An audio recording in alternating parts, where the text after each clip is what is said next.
Oke ya, assalamualaikum warahmatullahi wabarakatuh. Dengan Arya Wicaksono di sini, kita masih dalam sesi bicara tentang wawancara. Setelah di dalam video sebelumnya saya bicara tentang pengantar dari wawancara, saat ini saya akan bicara tentang pendekatan wawancara. Gitu ya. Kita akan bicara tentang beberapa hal yang berkaitan dengan pendekatan-pendekatan yang ada di dalam proses wawancara. Pendekatan apa saja itu, gitu ya, bagaimana kita melakukannya, kapan kita menggunakannya, gitu ya, dan juga terkait dengan kelebihan dan kelemahan dari masing-masing pendekatan tersebut. Oke,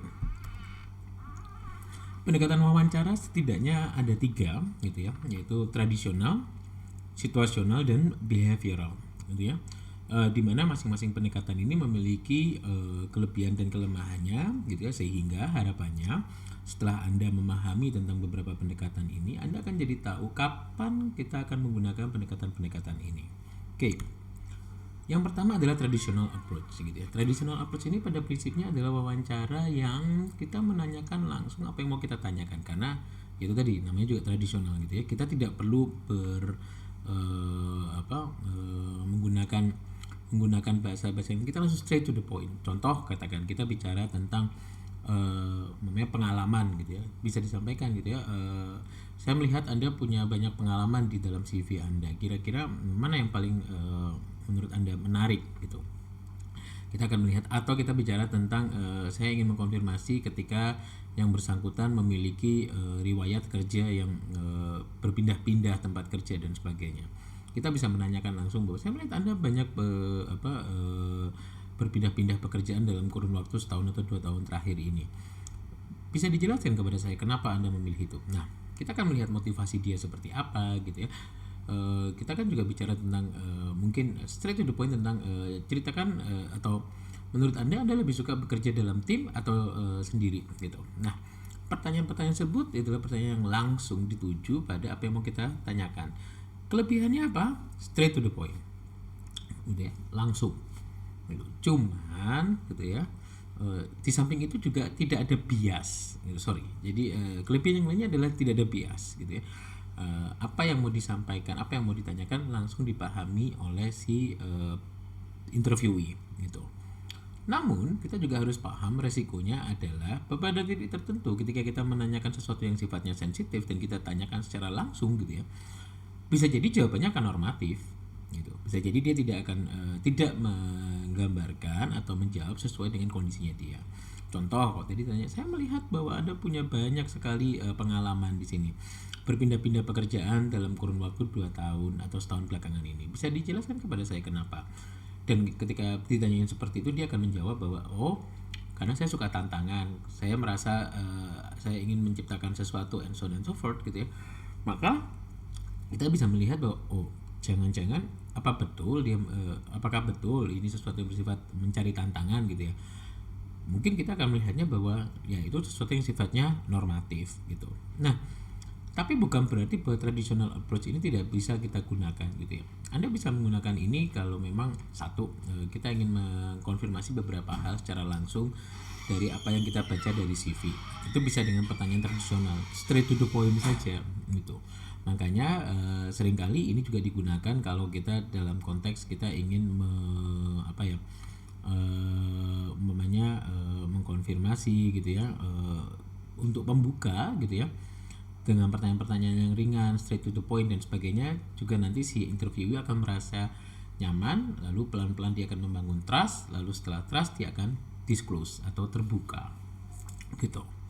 Oke, selanjutnya, gitu ya, kalau tadi saya bicara tentang tradisional, maka tahapan berikutnya adalah kita wawancara berbasis pada situasional, gitu ya. Situasional ini seringkali disebut sebagai what if question, gitu ya. Well, ini bicara tentang biasanya si pewawancara itu akan memunculkan situasi-situasi tertentu, lalu si interviewee diminta untuk menjawab mengandaikan kalau dia dihadapkan pada situasi tersebut. Contoh, gitu. Kalau Anda dihadapkan pada Anda memiliki karyawan yang sulit sekali untuk diatur, apa yang akan Anda lakukan? Kalau Anda menghadapi situasi konflik dengan rekan kerja Anda, apa yang akan Anda lakukan? Kalau dan apa yang akan Anda lakukan. Atau satu lagi yang biasanya sering adalah kalau Anda menjadi seorang pemimpin di perusahaan ini, apa yang akan Anda lakukan? Nah, situasinya ada gitu. Nah, sehingga gitu ya, kita akan melihat bagaimana respon dia ketika dihadapkan situasi tersebut. Maka jawabannya ya saya akan bla bla bla. Anda bisa membayangkan gitu ya, ketika orang ditanyai kalau gitu ya, maka itu kan adalah in the future dan dia belum tentu dia menghadapinya, belum tentu dia mengalaminya gitu ya. Sehingga kita kan bisa melihat bahwa ya dia akan menjawab sesuai dengan kondisi yang ideal gitu.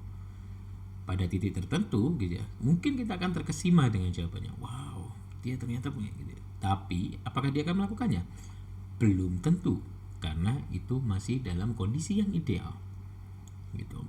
Nah, sehingga konsekuensinya adalah resiko yang dimunculkan dari wawancara berbasis situasional ini adalah bahwa bisa jadi nanti dia gitu ya, akan menjawab sesuatu yang bersifat normatif, kondisi-kondisi yang idealnya.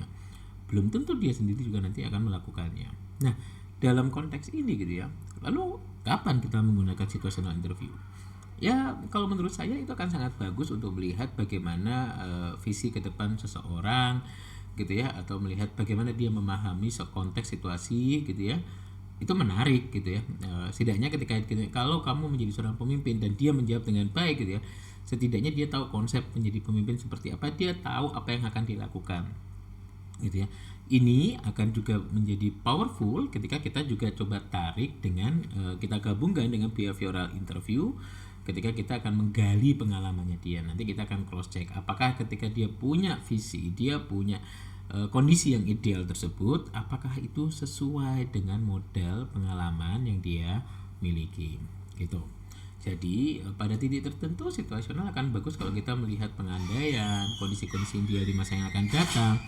Itu akan menarik buat para untuk kita bisa mengenal si kandidat lebih baik.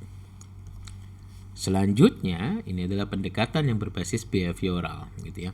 Prinsip dasarnya adalah past experience is a good predictor for the future behavior. Sehingga pertanyaan berbasis atau wawancara berbasis perilaku ini adalah menekankan pada pengalaman-pengalaman perilaku yang sudah dimunculkan sebelumnya. Asumsinya adalah bahwa ketika dia sudah memunculkan perilaku itu di masa yang lalu gitu ya, ketika nanti dia akan menghadapi situasi yang sama atau relatif sama, dia akan setidaknya memunculkan perilaku yang sama. Sehingga di situ nanti kita akan bisa tahu ketika dia akan dihadapkan pada kondisi-kondisi kritis dan sebagainya, kita akan tahu bagaimana dia akan merespon ini.